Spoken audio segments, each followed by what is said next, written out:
tanpa didinginkan.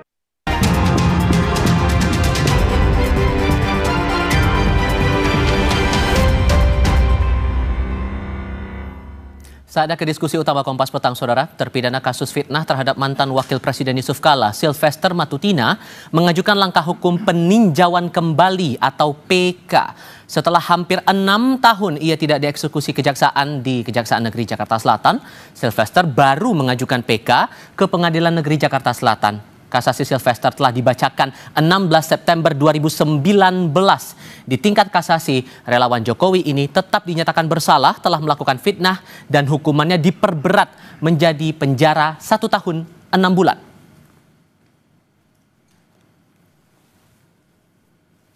Kami kutip dari Sistem Informasi Penelusuran Perkara Pengadilan Negeri Jakarta Selatan. Tercantum permohonan PK dengan terdakwa Sylvester Matutina dalam kasus pencemaran nama baik.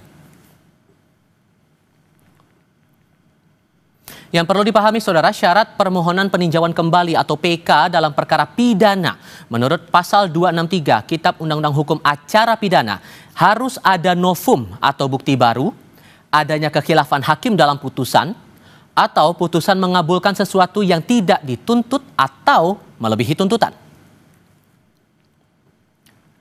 Menanggapi belum dilaksanakannya eksekusi terhadap Sylvester Matutina, Komisioner Komisi Kejaksaan Nur Rahman mendesak Kejaksaan Negeri Jakarta Selatan segera melaksanakan putusan kasasi, yakni pidana penjara 1 tahun 6 bulan terhadap Sylvester yang sudah berkekuatan hukum tetap atau inkrah. Mengenai PK yang diajukan Sylvester, Komjak menilai jaksa tidak perlu menunggu putusan PK untuk melaksanakan eksekusi.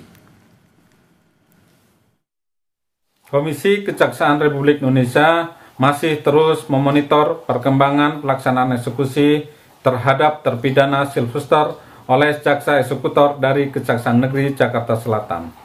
Upaya eksekusi itu tidak perlu menunggu putusan peninjauan kembali yang diajukan oleh terpidana, sehingga eksekusi diharapkan segera dilaksanakan sesuai putusan kasasi yang telah berkekuatan hukum tetap.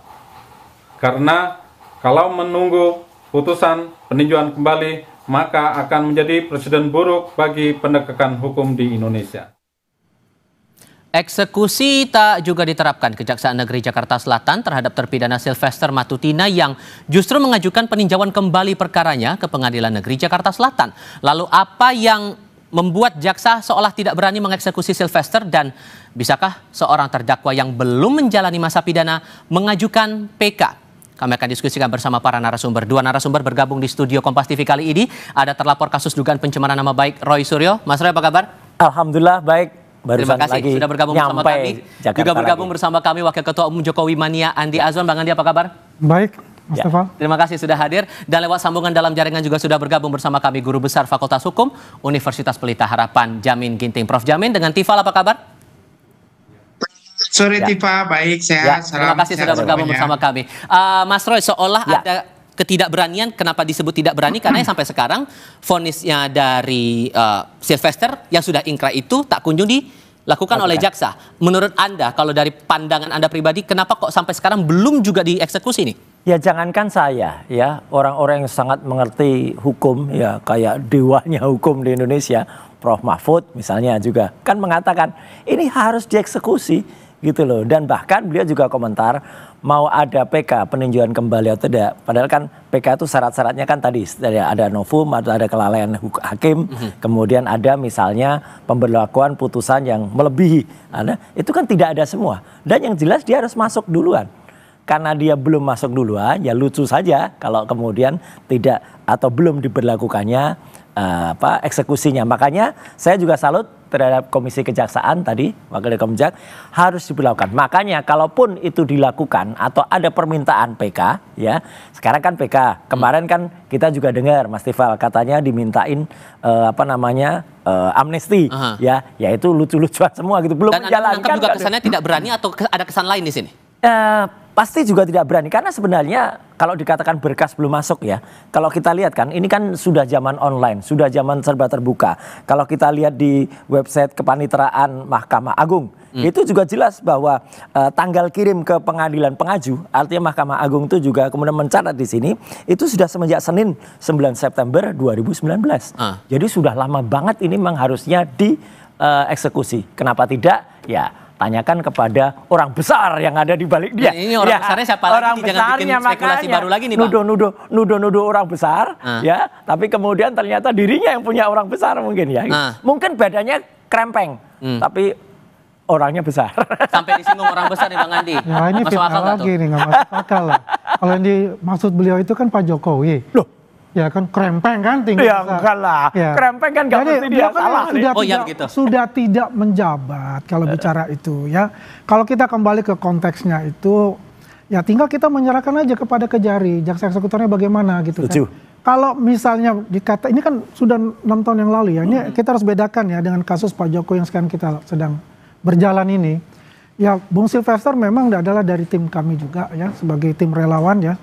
Dan yang kita juga sangat menyesalkan bahwa ini terjadi seperti ini gitu. Kalau untuk mengajukan PK, hak beliau untuk mengajukan PK. Dan setiap orang juga akan wajib lah dipersilakan untuk mengajukan PK kalau ditemukan 3 bukti tadi kan. Dan saya rasa mungkinan diajukan PK itu karena beliau mempunyai novum baru. Ya kan? Ya sampai sekarang terus terang aja saya belum bisa kontak dengan beliau ya. Tapi kami dari teman-teman berbicara bahwasanya akan diajukan ke PK dan kemungkinan ada novum baru yang. Tapi ada yang bilang bahwa ini seolah menghindari putusan hukum yang sudah ingkrah, Pak. Ya kalau kita bicara apakah menghindari ataupun juga melarikan diri itu kan hanya Sylvester yang tahu ya. Karena kita sih belum ketemu sampai sekarang ini. Tapi menurut saya dia juga taat hukum kok. Sylvester taat hukum, mungkin ada satu administrasinya yang belum kelar atau apa kan, bisa saja itu juga. Tapi taat hukum nggak mungkin selama 6 tahun nunggu kan Bang? Nah kalau kita bicara 6 tahun tunggu, ini kan kita bisa personal. Ya, bukan kita bicara dalam status satu grup dan sebagainya ya. Ini personal. Apa yang dilakukan beliau yang bertanggung jawab sendiri untuk itu. Oke, Prof Jamin, maka muncul pertanyaannya begini Prof. Seseorang yang sudah dijatuhi pidana, sudah ingkrah tapi belum menjalani masa pidana, kemudian mengajukan PK, sah tidak proses itu? Ya, PK itu kan hak setiap orang ya. Apakah dia sudah dieksekusi atau belum dieksekusi. Itu kalau sejak ada putusan yang menyatakan berkekuatan hukum tetap dan memiliki novum, dia punya hak ya untuk mengajukan itu. Tapi begini ya, ini di Pasal 270 di KUHP itu kan tugas dan kewenangan eksekusi itu ada pada jaksa. Tetapi selain itu, kita jangan lupa di pasal 280 ada peran hakim juga di situ. Jadi hakim itu yang melakukan pengawasan dan pengamatan terhadap pelaksanaan fungsi daripada pelaksanaan tadi itu di pasal 280 nanti lihat di KUHP. Jadi ini ada dua yang keliru ini, jaksanya dan hakimnya. Harusnya hakimnya juga punya kewajiban untuk mengawasi jaksa melaksanakan isi putusan. Nah, menurut Anda apa yang membuat ini tidak jadi kunjung dieksekusi? Apa yang salah, apa yang lalai di antara kedua belah pihak ini, jaksa dan hakim ini? Ya, pada umumnya setelah putusan berkekuatan hukum tetap, maka hakim itu akan melakukan pengawasan dengan memberikan salinan putusan. Setelah salinan putusan disampaikan kepada jaksa yang melakukan eksekusi, maka akan ada pemanggilan secara sukarela, kalau enggak dilakukan paksa. Nanti setelah itu, kalau tidak dilaksanakan, hakim pengawas di wilayah lingkungan pengadilan tersebut akan memonitor dan mengawasi. Ya, nanti bisa lihat di pasal 280 KUHP. Dia bertanggung jawab juga untuk apakah putusannya dilaksanakan atau tidak dilaksanakan. Kalau kasusnya ini lebih ke kelalaian atau memang diabaikan, atau Anda punya kesan yang lain di sini? Saya belum melihat apakah ada dari pengadilan tersebut yang wilayahnya itu memaksa atau meminta pelaksanaan segera melaksanakan itu ya. Walaupun tidak segera melaksanakan, harusnya itu inisiatif dari eksekutor yaitu jaksa. Nah, kalau tidak dilaksanakan, baru hakim yang melakukan teguran, menegur jaksa, kenapa kamu nggak melaksanakan ini? Nah, apakah ada nggak teguran itu dari hakim? Kalau sudah ditegur, berarti kan dia nggak boleh tidak melaksanakan kan. Nah, jadi perlu juga nanti dicek ada nggak dari hakim yang mempunyai kewenangan dalam pengawasan terhadap pelaksanaan eksekusi ini melakukan teguran. Jangan-jangan diam-diam juga. Jadi Bang Andi, hakimnya diam-diam, jaksanya juga diam-diam. Jadi ini nggak terlaksana dengan baik begitu. Gimana tuh Bang Andi? Ya, itu kembali lagi kepada proses pengadilan itu sendiri gitu loh. Willingness-nya kan dari mereka semua sekarang gitu kan. Ya, kalau itu sudah ingkrah dan memang itu adalah prosedur hukum yang harus dilakukan, ya silakan aja, monggo-monggo saja. Yang penting kita semua taat hukum lah. Bung Silver juga pasti juga taat hukum untuk itu. Tinggal bagaimana saja, bagaimana jaksa eksekutor melaksanakannya. Asal prosedur-prosedur itu sudah terpenuhi gitu loh. Ya, dari administrasinya juga terpenuhi gitu loh. Kalau tiba-tiba administrasinya nggak terpenuhi, bagaimana bisa mengeksekusi kan misalnya gitu. Tapi kalau seorang Sylvester, menurut Anda sampai tidak bisa menjalankan eksekusi ini, mustahil atau masih mungkin tidak dia melakukan ini seorang diri gitu? Maksudnya itu tuh nggak mungkin tidak ada pihak lain kan yang membuat akhirnya kalau tidak bisa melakukan seorang diri juga pasti tidak. Ya kan pasti ada yang tadi menjalankan. Misalnya kan ini pun sudah ada 3 tahap ya, putusan nomor 200, putusan nomor 297, kemudian terakhir putusan nomor 287 garis miring K garis miring PIT 2019. Itu semua jelas. Jadi artinya tidak mungkin ya tidak ada kemudian yang membikin atau menghambat ini. Pasti ada karena dalam sistem informasi semuanya jalan. Tapi kan ini berarti ada oknum ya. Ada oknum yang tidak menjalankan ini, Mas Tifal. Dan siapa? Oknum itu, makanya kita minta kepada Komisi Kejaksaan. Kita juga kemarin teman-teman juga mengajukan somasi kepada Kejaksaan Negeri, ya gitu untuk menanyakan. Kalau perlu juga ada tindakan. Tapi saya kira udahlah kita serahkan kepada pihak-pihak yang berwenang dan juga masyarakat bisa menilai kok ini, Mas Tifal. Akhirnya kan ada tudingan lagi nih Bang Andi. Tudingan siapa pihak yang ada di baliknya Bang Sylvester ini membuat akhirnya 6 tahun nggak jalan-jalan ini pidananya.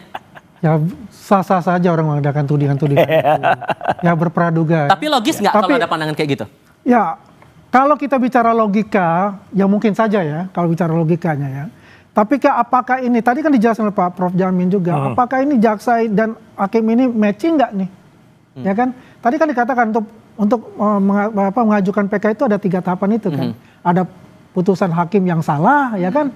Ya apakah ada putusan hakim yang salah di situ gitu loh. Pertanyaan kan juga gitu, selain administrasi itu. Tapi sekecil kekuasaan jaksa ataupun hakim pasti juga akan gak berani lah menjalankan itu. Siapa? Nah makanya. Ini Anda berani nuding di sini berarti kan harus membuktikan juga. Saya nggak nuding loh, saya hanya berpraduga. Bukan nuding, kalau nuding itu kan ada orang, wah ini ada bohir. Coba ada kehilapan dalam putusan hakim misalnya. Nah, gitu kan? Ini kan perlu dikaji ulang lagi, dikaji lagi oleh, makanya ada PK itu, apakah dari 3 komponen itu salah satunya ada itu menurut Bung Sil ya. Maka dia mengajukan PK itu. Bukti barunya apa kalau gitu? Ya, saya bilang kita tunggu dari Bung Sil lah. Buktinya apa yang diajukan dari timnya kan? Ya. Ini kan masalahnya nggak muncul-muncul dia. Iya. Dia lagi cari-cari ya. Kalau bisa bilang gini, mungkin ya beliau juga lagi kontemplasi apa yang disusun untuk itu kan. Tapi yang jelas juga gini, ya kita tunggu niat baik dan bagaimana kinerja dari komisi pengawas ya atau komisi kejaksaan untuk melakukan ini. Anda itu digaji dengan uang rakyat ya, termasuk juga para hakim dan barusan dinaikkan gajinya, termasuk juga para jaksa ya gitu. Lakukan ini karena jangan sampai kemudian nanti ada tuduhan macam-macam kan kasihan gara-gara 1 orang ini si Plester ini kemudian membuat yang lain-lain jadi buruk. Nah, saya yakin beginilah, pasti beliau juga melihat ya situasi apapun gitu ya. Pasti dia akan juga merupakan orang yang taat hukum untuk itu ya. Ya, kalau taat hukum udah masuk, ya, kita coba lihat dulu lah. Kita juga jangan berandai-andai untuk harus masuk dulu. Kalau taat hukum kenapa nggak menyerahkan diri aja? Itu benar pertanyaan benar ya. Ya. Makanya kita bilang apakah dia sekarang ini sedang menyusun dulu untuk penyusunan PK itu, ya baru dia menyerahkan diri. Nah, kita berharap itu nanti pasti itu akan melakukan sesuatu ya. Tapi PK kan nggak menggugurkan itu Pak Andi, ya kan Mas Tifal? PK kan tidak menggugurkan ingkrah itu ya. Tinggal kita masa bilang, balik lagi saya bilang, apakah jaksa eksekutor itu bisa melakukan itu, ya kan? Kita persilahkan kalau melakukan itu. Sekarang pertanyaannya begini, kalau kemudian ada dugaan kelalaian di sini, Prof Jamin. Kalau kemudian itu terjadi, saya nggak nanya ke Prof. Kalau kemudian sudah ada dugaan kelalaian itu, apakah kemungkinan lain terutama PK ini juga akan dianggap masih bisa dilanjutkan atau dianggap gugur seketika? Jawabnya nanti ya, kita jeda sebentar. Kami segera kembali.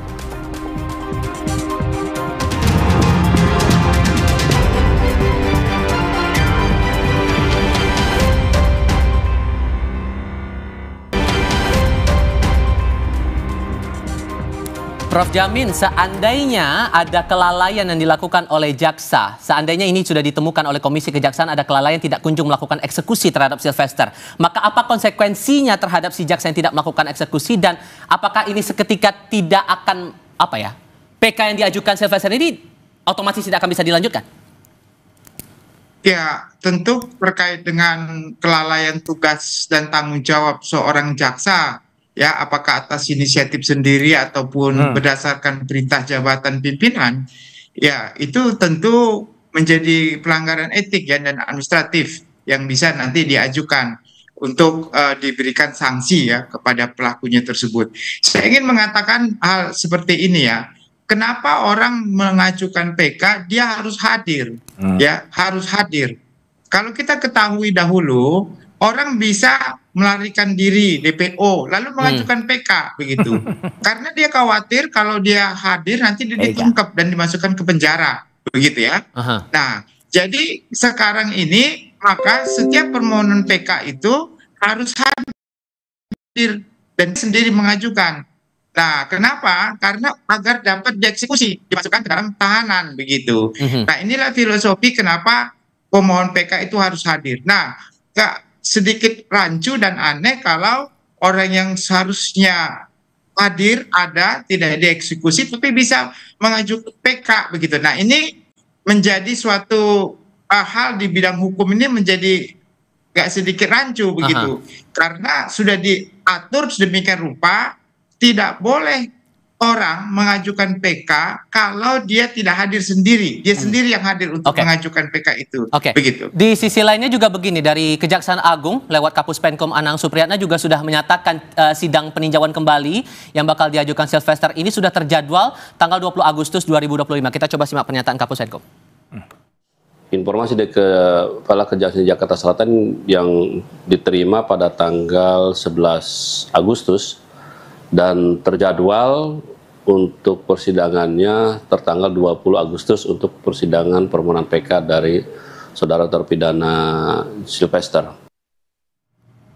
Ternyata PK-nya jalan, Mas Roy, tapi eksekusinya mandek. Apa yang keliru di sini? Ya nggak apa-apa, kita ikuti tadi statement dari pakar hukum Prof. Jamin Ginting tadi. Berarti kan kalau 20 Agustus dia harus datang. Ya, sekarang duluan mana? Harusnya dieksekusi atau PK dulu? Berarti begitu dia datang, ya pihak eksekutor harusnya udah tangkap aja dia, masukkan dulu ya sebelum dia mengajukan PK. So simple is that, ya kan? Sangat simple. PK dia harus datang, begitu dia datang pada saat sidang PK itu 20 Agustus, ya dia dieksekusi. Seberapa yakin? Karena yang sekian lama saja untuk mengajukan untuk yang inkrah saja tidak berjalan. Kita berikan doa dari seluruh rakyat Indonesia agar para penjalan hukum di Indonesia itu semua dapat hidayah. Udah gitu, harus, dan Indonesia menonton ini. Sampai begitu jawabannya. Kalau sudah datang PK harus datang sendiri, ada kemungkinan dia ditangkap langsung. Iyalah. Kalau Mas Roy. Ya tidak perlu seperti itu. Kan saya tahu lah pasti Bung Sil itu sudah memperhitungkan semuanya, ya. Apa yang harus dia lakukan? Dia mengajukan PK itu kan pasti sudah ada bukti atau novum atau 3 bukti tadi itu. Ya apapun yang terjadi pasti dia akan hadapi gitu. Bagus. Apakah hari ini dia akan ditahan ataukah besok ataukah nanti setelah pas acara persidangan dia pasti akan hadapi untuk itu ya. Karena dia juga seorang yang taat hukum untuk itu. Tapi yang jelas adalah yuk kita sama-sama lihat aja seperti apa tanggal 20 Agustus itu. Ya, kan PK sudah berjalan, sudah mulai gitu kan. Dengan novum-novum baru ataupun dari beberapa 3 poin tadi itu bisa diterima oleh mahkamah. Karena kan ini sudah mencuat cukup lama, sudah beberapa hari ini masalah Pak Sylvester ini mencuat ke publik. Terakhir Anda komunikasi bagaimana memperhatikan ini dan saran Anda ke Bang Sylvester apa sebetulnya? Ya kalau saya belum sempat berkomunikasi lagi ya. Padahal jago loh, Pak Andi itu kalau kontak kan jago. Tapi begini, yang kita paham lah, karena kita sering bergaul ya, kita berbicara seperti apa juga, saya paham bahwanya Bung Sil ini adalah orang yang taat hukum untuk itu. Ya. Dan apapun cepat atau lambat dia pasti akan menyerahkan diri. Tanda kutip ya, saya bisa katakan dia akan menyerahkan diri ataupun juga sambil menunggu sambil PK itu. Meskipun harusnya ya sudah mengajuk Iyalah. menyerahkan diri itu mau udah dari kalau taat hukum. Jadi begini juga kita meminta kepada pihak jaksa eksekutor itu ya bisa melakukan sesuai dengan tugasnya dia sebetulnya kan. Kalau mereka dia sudah berkomunikasi dan juga administrasinya itu sudah lengkap dan jelas gitu loh. Karena kalau salah satu syaratnya kan itu. Kalau administrasinya nggak lengkap gimana? Oke. Kan masih dipertanyakan juga sama jaksa kan gimana? Di satu sisi ini juga belum selesai, Anda juga tersandung kasus dilaporkan juga ke polisi yang sampai sekarang juga belum Ya nggak apa-apa, yang penting ini harus dieksekusi. Dan kalau tadi Bang Andi mengatakan Sylvester itu adalah taat hukum, ya buktikan taat hukum itu dengan menjalankan ya atau menjalani eksekusi ini sesuai dengan kata dia tuh ketika di depan teman-teman tuh, kalau saya sudah menjalani hukum gitu ya. Wah, ketika di acara dua arah dulu kan juga saya sudah menjalani, dan waktu itu kan benar kan, pemirsa bisa mencatat semua buktinya. Waktu itu saya tanya kapan menjalankan, oh nggak tahu, nggak perlu dilihat kapan. Akhirnya kan terbukti semua. Seluruh masyarakat Indonesia mencatat, dan Kompas TV lah yang kemudian menjadi pertama kali ketika saya mengungkapkan Bang Sylvester itu belum menjalani putusan itu. Oke, sederhananya Prof Jamin, apa hikmah yang harus kita pelajari di sini? Karena ini kan pasti akan sedikit banyak kan mencoreng peradilan kita. Nah, ya tentu begini ya, jaksa harusnya tidak dalam rangka tebang pilih ya dalam hal mengeksekusi seseorang begitu.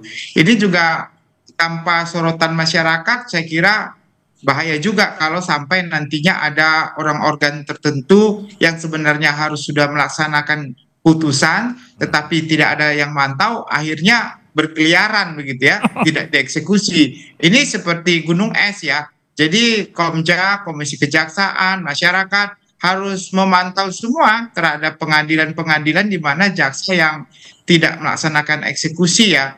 Nah, dalam hal tertentu jaksa cepat. Kenapa dalam hal tertentu jaksa lambat? Kan itu kan artinya equality before the law ya. Persamaan di depan hukum itu harus ditegakkan begitu. Itu yang pertama. Yang kedua, saya lihat fungsi dan peran hakim ini lagi, hakim pengawas yang harusnya kalau sampai ada terpidana yang sudah mempunyai kekuatan hukum tetap tidak dilaksanakan, hakim memberi teguran dan pengawasan, itu tugasnya sudah diamanatkan. Dan kelalaian ini sudah tidak terbantahkan lagi menurut Anda, Prof?